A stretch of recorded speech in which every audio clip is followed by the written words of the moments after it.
Cults thrive in secrecy. When their leaders remain these veiled, shadowy figures that make decisions behind closed doors, that is when they are at their peak, because the people following them are attracted to the sexiness of the mystery of what's going on behind the scenes and how they accumulate this special knowledge or these revelations from God.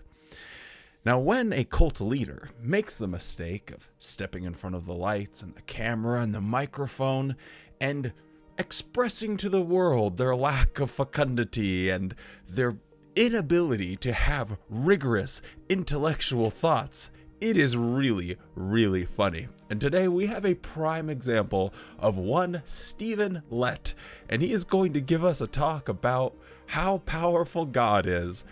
And it is so fascinating and so baffling. So let's do this.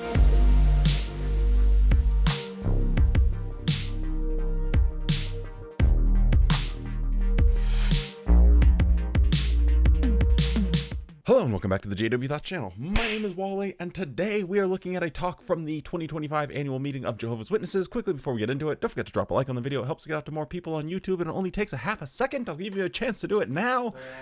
And please subscribe to the channel. I have a goal of hitting 45,000 subscribers by the end of the calendar year. I am almost there, so please consider subscribing. I would very much appreciate it. With all of that being said, get your popcorn out. Make sure you're not drinking anything warm because you might spit it out. You might spill something on yourself. This talk is really, really goofy and pretty dang funny. Over the years, many unmatched, matchless records have been set. For example, and this is since we're into trivia today, in 2009, a Jamaican sprinter set a world record running the 100-meter dash in 9.58 seconds. Well, are you impressed by those matchless records? Maybe, maybe not. But you know, one matchless record we're all impressed by is Jehovah's record as a deliverer. Well, you can color me impressed because Usain Bolt is one of the greatest athletes that this planet has ever seen. I mean, having a record for, what is it now, like 15, 16 years? That's incredible. You look at like the longest world record holders in sports, and you'll see a pattern emerge very quickly because a lot of them are from the 80s and early 90s. How was our control and testing and regulations when it comes to performance enhancing drugs during that very specific period in human history? Not to take a big old crap over anyone's record or anything, but I'm just saying, at least begs the question why all of these long-standing records seem to happen in a very similar time frame, and yet Usain Bolt did that and has held that record for so long in a time when there was this testing and there were these regulations. It is an incredible achievement. And he is going to, this is why I'm talking about this. He's trying to belittle, this, like, oh, well, I mean, humans, what do? Run real fast? Hold their breath underwater for a long time? That's nothing in comparison to God. And I kid you not, one of the things that he is going to glaze God over is his ability to control flies. Yep, Usain Bolt, what a chump. God, he can control flies. Oh boy, this talk is really funny. And we're going to talk about this in this discussion. But now first, we ask, what are some of the means or methods that Jehovah has used to deliver his people? Let's discuss three basic methods that he has used. Now the first one, by throwing his enemies into confusion. We still have the orb of confusion. Take this! Well, that was easy. Jehovah has caused them to kill each other and to annihilate themselves. You will not even need to fight in this case. You'll be able to stand still and see the salvation of Jehovah in your behalf.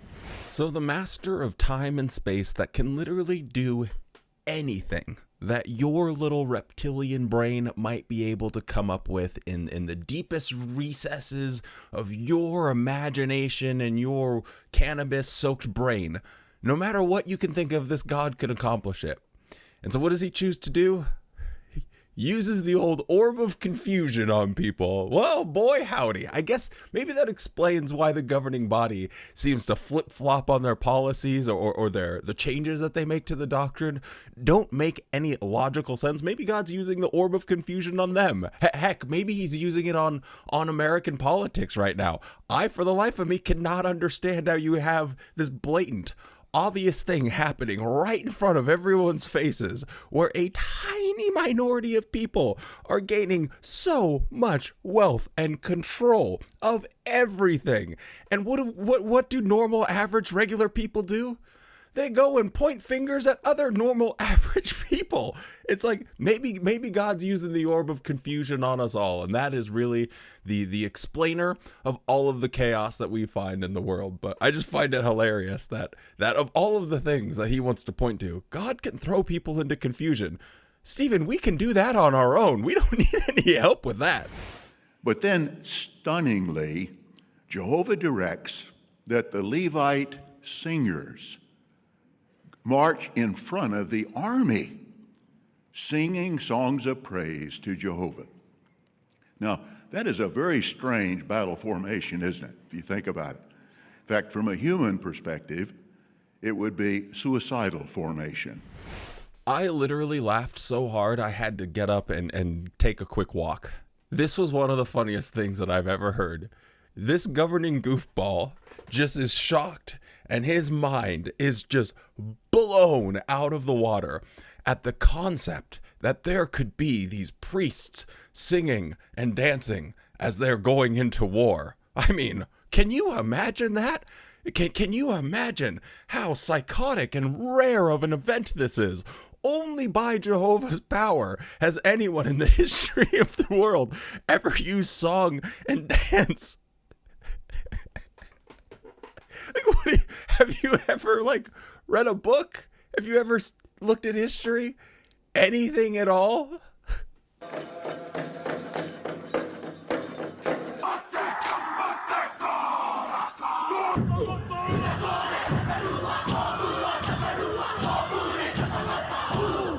What is this goofball even attempting to say? He's like, oh, God is so powerful that he even gave them this illogical, ancient tactic of putting forward these people singing and dancing as they're walking to battle. It's like, brother, that's pretty common for the time there. Now, old Slinky Steven wants to really wow his audience here. I mean, you got to remember the stage that he's on. This isn't just any old talk. This is at the annual meeting, one of the most important, hyped up meetings ever for Jehovah's Witnesses. And this is the second to last talk. This is when everyone's on the edge of their seat like, oh boy, we're really going to be getting into it. And Stephen Lett decides to go on some long-winded diatribe about how powerful God is because he can control the weather and insects. There were 135,000 Midianites and his 300 men.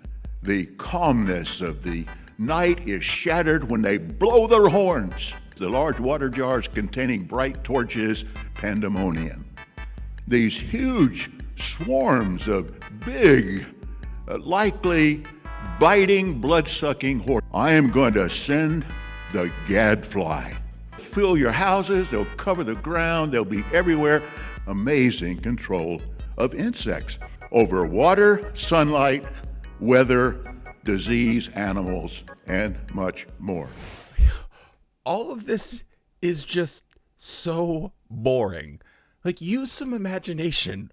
Like, okay, God could turn every light bulb into a sentient being that shoots like these cool little Iron Man like laser beams out of his hands, and that's how he protects people at Armageddon. Every vacuum cleaner, turns into like a transformer, and the hoses lead into a black hole, and they get sucked into oblivion. Like, there are so many random, wacky, different ideas. It sounded like a Rick and Morty episode at this point. Holy, I don't even know what I'm saying.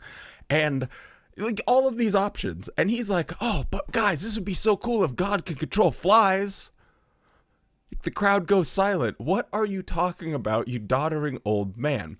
Now, he does go on and on about the 10 plagues and what happens in Egypt and with Pharaoh, and it is very strange to me because all of it is predicated on how they have mistranslated the Bible itself to, they have their own theology, and then they'll translate the Bible to fit that theology, even though most people that are like serious and looking at the Bible and how it's translated and what would be the most accurate, and according to like most translations of the Bible, like, yeah, they don't do a very good job because it's theology first and getting it right secondary. So all of what he's about to say is completely predicated on their mistranslation of the Bible.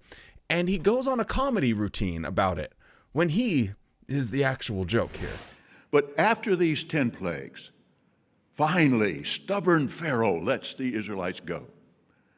But after they leave, what does he do? He goes chasing after them. Now, that was really stupid, wasn't it? I mean, here he's seen Jehovah deal 10 powerful blows in behalf of his people. Obviously, these people have Jehovah, the Almighty, with them, and he goes chasing after these people. Makes me think, every Egyptian class must have had one student who finished last. Must have been Pharaoh. Or put another way, Pharaoh was not the swiftest camel in the caravan. Or he wasn't the fastest barge on the Nile River. Foolishly, he goes chasing after Jehovah's people. So this section of the Bible was very informative to me when I was first really questioning and examining the Bible and starting to form actual, what Wally thought about things.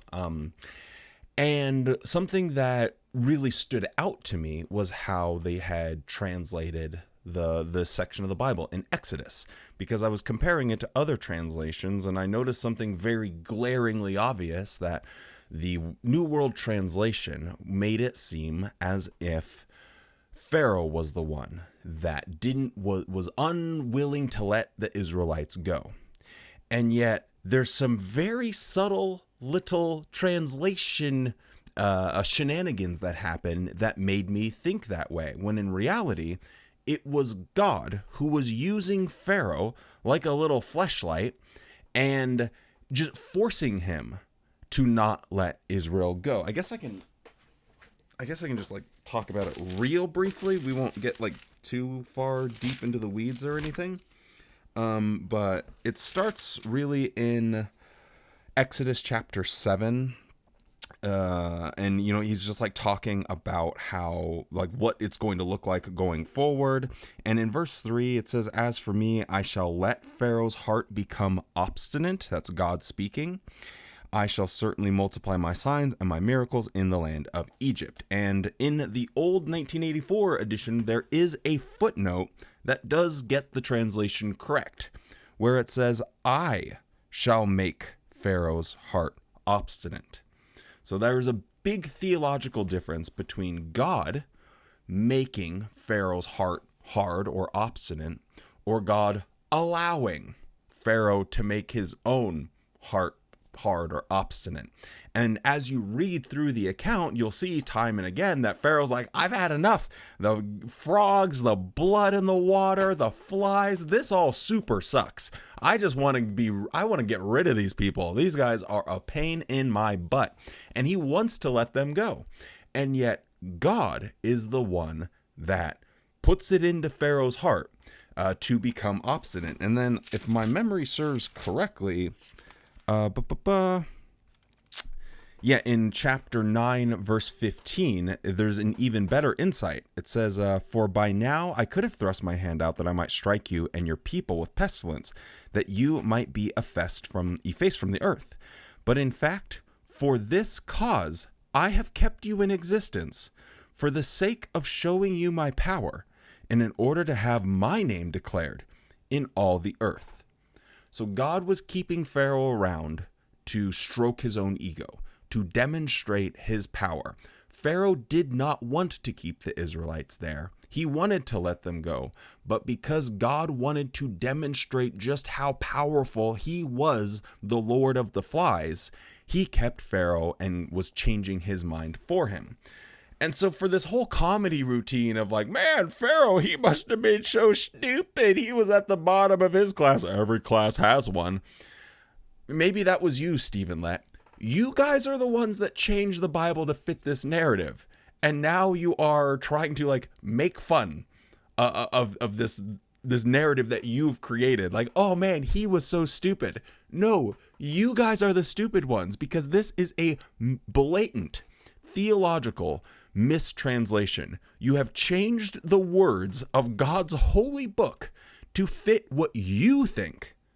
Not what's the most accurate translation and, what has been breathed down by the Holy Spirit from God. None of that matters to you, Mr. Lett.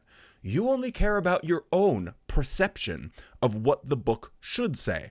And you've gone through and gotten some white out and just changed a few words here and there. And then you have like this arrogant way of like, let's make fun of this guy.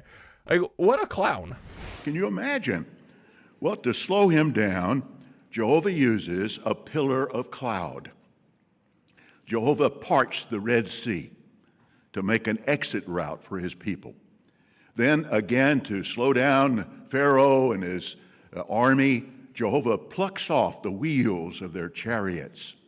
And that's a simple matter, isn't it, for the creator of the Milky Way galaxy to pluck off little wheels of a chariot.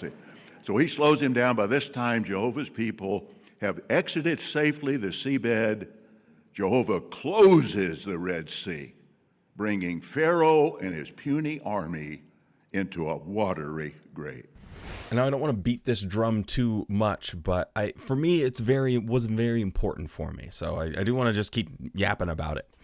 But this was an important realization for me, that the God that the Jehovah's Witnesses portray, the one that they showed me, the one they forced me to believe in worship, I thought he was a pretty unlikable figure. Here you have someone that wants to just be rid of these people. I just want them gone. Please, let them go. And God snaps his fingers and changes Pharaoh's mind. Says, no, you are going to be stubborn. He's like, but I really don't want to be. He's like, I'm God. I'm going to make you. So he forces this situation. And he's just taking their wheels off of the chariots. There's smoke and clouds. Everything is going wrong for him. And Pharaoh doesn't even want to be there. And then, because God had this fantasy that he wanted to live out, he was trying to cosplay as the last airbender. And he wanted to show that he had power over all the elements. Maybe he could, the wind and the dirt and the water. And he was going to get in there and show his power. So in order to fulfill his cosplay fantasy, he forces an entire army of people to drown. And before that, he kills children, the firstborn of every family, the male firstborn of every family in Egypt. So the God that the Jehovah's Witnesses are telling people to worship is one that forces people into a situation that he knows he's going to kill them, even though they don't want to be there. And right before he does that, he murders their children. Now, the whole point of this talk is to talk about how God is going to protect Jehovah's people. And it's like this ferocious monster, this absolutely diabolical version of this Old Testament God they're holding up and chanting and cheering for, and I just find it really gross. I find it really yucky, and it doesn't sit well with me. And when I finally was reading this story, as it is written or was supposed to be written, and thinking about it for myself, I just thought that, the Jehovah's Witness version of God is pretty far removed from, Jesus and grace and kindness and doing good things for other people. The Jehovah's Witnesses want to have these big rallies and cheer and laugh at murder and destruction and mayhem. And it just really never sat well with me. So I know I'm not a believer myself personally, but if you are a believer, I find that the Jehovah's Witnesses are even more distasteful because they present this version of God that I think most sane people would just be like, yeah, that guy should be locked up. He should be institutionalized. And that is the God that they worship. So I imagine if you're a Christian and hearing him, talk in this way and thinking about it, it's probably even more frustrating because it's like, no, that's not the Christian God that I worship. And I definitely hear you in that. But yeah, what a strange situation where he's trying to have a discussion about how God can protect you. And in order to do that, he wants to tell a story about how God will go so far as to kill children and force people into a situation where they'll be murdered, just so he can use them to demonstrate his own power. And that is supposed to give people confidence that God, too, will do that for you in the future. So if you're a Jehovah's Witness, people like me, God is going to snap his fingers and all the Jehovah's Witnesses can laugh as I become a little puppet and I go and dance with an alligator and get ripped to shreds. And God will be like, yeah, that guy got the alligator treatment. And Jehovah's Witnesses, my family members, as they see my arms and legs and these beautiful, luscious lips of mine getting ripped off of my body by alligators, they will be cheering and high-fiving each other and be like, yeah, that's what that guy deserves. Like, really think about the future that the Jehovah's Witnesses want to see with their own eyes. And tell me if that is not a cult to you, because this is wild. Why, in fact, Jehovah can even defy the laws of time as we understand them. What do we mean? Well, in Joshua chapter 10, verse 13, to ensure complete victory against the Canaanites, Jehovah postponed sunset for almost one whole day. Now, the Insight book says this could have been accomplished by stopping the rotation of the earth, but it could have been accomplished by other means, such as refraction of solar and lunar light rays to produce the same effect. But in any event, amazing Jehovah's control of the forces of nature to deliver his people. I don't know. I've met Stephen Lett. I've chatted with him. I don't know how smart of a guy he is or how deep of a thinker he is, though. We're not best pals or anything like that. But I'm gonna be honest, doesn't he ever think about what he's saying? If the Earth stops rotating, don't you think about what would actually happen if the world stops rotating in your mind? Everyone just keeps on wielding their swords and the sun stands still? It's not what would happen. The Earth spins at 1,000 miles an hour. It's just use an easy example. If you're in an airplane and that airplane comes to a sudden stop, it's traveling at 500 miles an hour.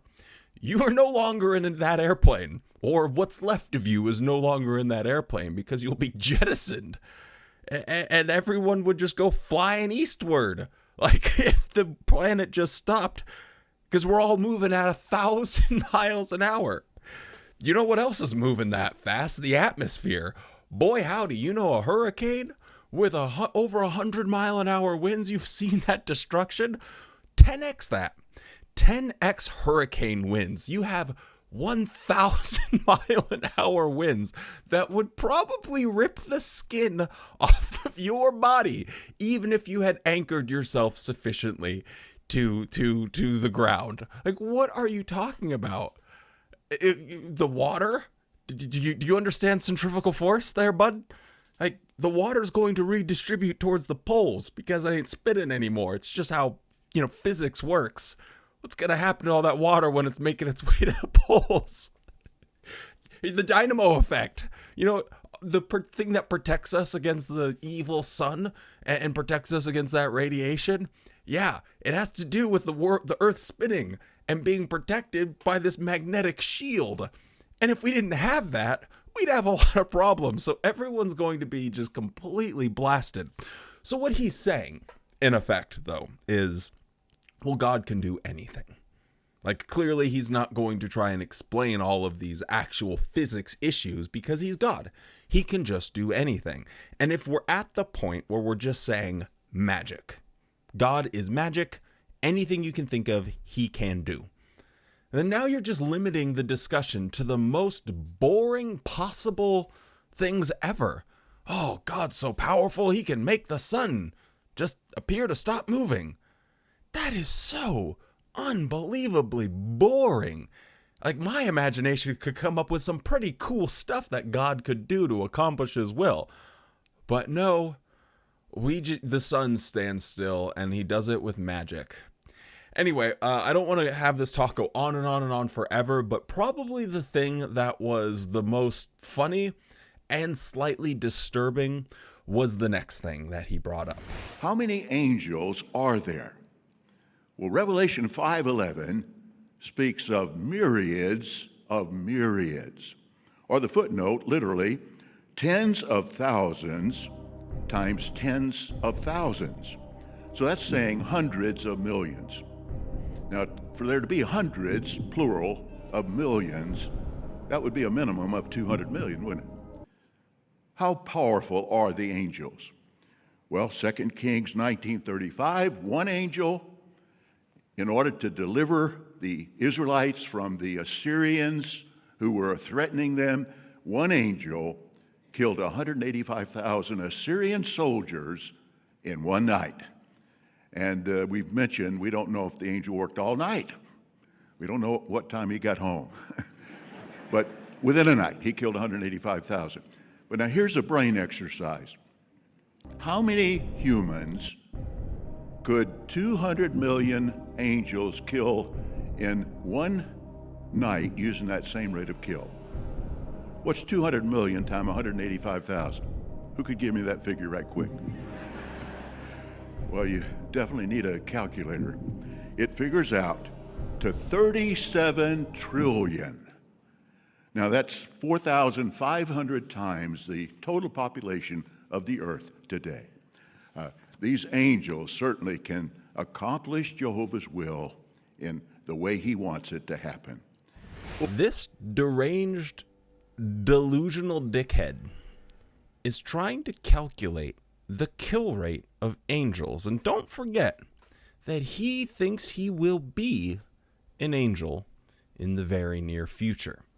This is a fantasy of his that he's trying to work out just how powerful he's going to be. I've played the clip a million times where, at an annual meeting, they came out and said that one of the first things they get to do when they become angels is to kill people and fight. Yippee! And so Stephen Lett's taking this a little bit further, and he wants to let you know just how powerful he's going to be. And hey, we don't even know the upper limits of this. I mean, how long did the angel work for? What time did he get home? I don't know, maybe he did a stretch with Hannah Corbin or Maddie McGiacomo, and he's feeling a little limber. Maybe he could get all the way up to 250,000. Imagine 250,000 people in one day. He's just bragging about how powerful he's going to be someday. And that's a disturbing thought. He's trying to work out the actual math of how strong he's going to be when he gets the green light to go on a kill streak. Like the system's going to glitch, like the old Halo games. They're like, Kilimanjaro. Well, he's going to make the whole thing, like the announcer won't even have anything to say. about that. He'll run after Kilimanjaro and Kiltastic. He'll just be like, yeah, sorry, just I gotta go take a break. You're a foul, disgusting human being. Not even the announcer would be able to keep up with Stephen Lett's kill streak that he's going to run during Armageddon. So if the Jehovah's Witnesses are right, and all of the making fun of the governing body that I've done, I know I'm going to get some pretty heinous treatment. So I guess fingers crossed that Armageddon's not coming, or else I am going to be completely screwed. But man, what a fascinating insight into the mind of a cult leader this is. Just how unimaginative he can be about God's power. And then as soon as it comes to the power that he's going to possess, he's really trying to like work out the math of how deadly he can be. You know, God, yeah, he might be able to control the flies, but me, man, who knows? Maybe I could kill trillions of people. It's really, really a strange talk, but I found it interesting and wanted to share it with you guys. So hope you guys enjoyed it. If you're still around, don't forget to drop a like on the video. Very much appreciated. With all of that being said, stay safe, be kind, and don't forget, Stephen Lett, if you ever watch this, please try and remember this. It might do you some good, because curiosity is the real fountain of youth. Now go out and have a good ass day.